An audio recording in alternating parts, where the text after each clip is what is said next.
स्थानिक स्वराज्य संस्थांच्या निवडणुकीत उद्धव आणि राज ठाकरे यांनी महाराष्ट्र पालथा घातला असता तर निकालाचे आकडे नक्कीच बदलले असते असं मत संजय राऊत यांनी सामनातून मांडलंय। तलवारीला तलवार भिडणारं नेतृत्वच यापुढे महाराष्ट्रात टिकेल। ठाकरे बंधूंच्या कार्यपद्धतीवर संजय राऊतांनी रोखठोक सदरातनं परखड मतं मांडली आहेत। राज्यातील महापालिका निवडणुकांसह ग्रामीण भागातील निवडणुकांमध्ये भाजपला मोठं यश मिळालं। 18 वर्षांनंतर ठाकरे बंधू एकत्र येऊनही त्यांना हवं तसं यश मिळालं नाहीये।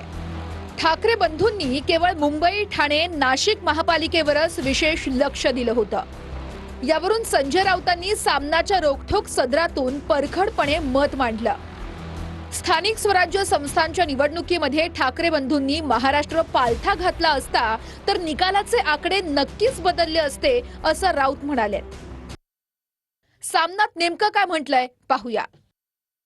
स्थानिक स्वराज्य संस्थांच्या निवडणुकीत भाजप आणि त्यांच्या मित्रपक्षांनी विजयाची हॅट्रिक केली।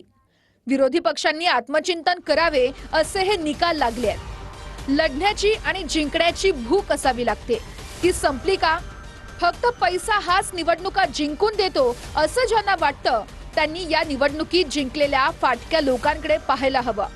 मुंबई आणि इतर काही महापालिका सोडल्या तर विरोधकांनी स्थानिक स्वराज्य संस्थांच्या निवडणुका गांभीर्यानं घेतल्या नाहीत। लोकभावना अशी आहे की स्थानिक स्वराज्य संस्थांच्या निवडणुकीत उद्धव आणि राज ठाकरे यांनी महाराष्ट्र पालथा घातला असता तर निकालाचे आकडे नक्कीच बदलले असते।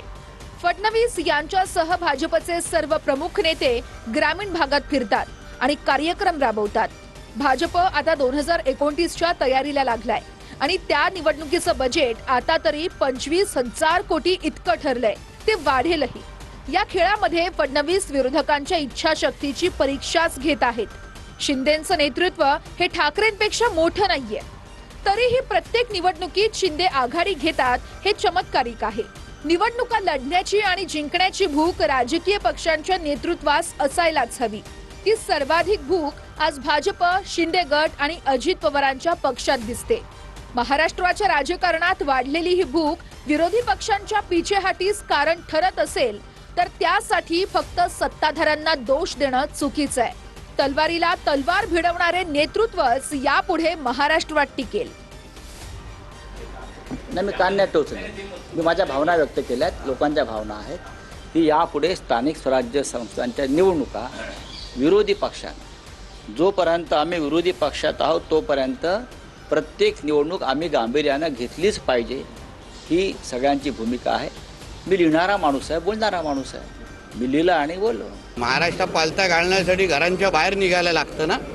मुंबई पालथी घातली होती, काय झालं? मुंबईमध्ये सत्ता आली नाही, म्हणून संजय राजाराम राऊतला बोलून की थोडं जरा शुद्धीत जेवढं लवकर येतील तेवढं बरं आहे।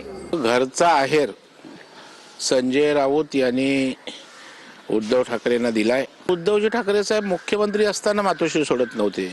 या राज्याचे लोकप्रिय मुख्यमंत्री स्वतः दिवस रात्र कष्ट उपसतात, मेहनत करतात सर्व बाजूनी, आणि म्हणून यश मिळतं ना। का घरात बसून गप्पा मारून यश मिळत नसतं। पालथा घातला असता तर ना।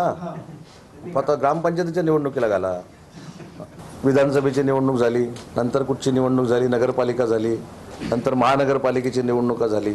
आता तर बघितलं कोकण पट्ट्यामध्ये जिथं हे सगळे मिरवायचे की आम्हीच आहोत आम्हीच आहोत, तिथं माझ्या जिल्ह्यात 40 जागेवरनं 5 जागेवर आलेत आणि आम्ही तसं बघायला तर शून्यावर होतो, आम्ही 41 जागेवर गेलो।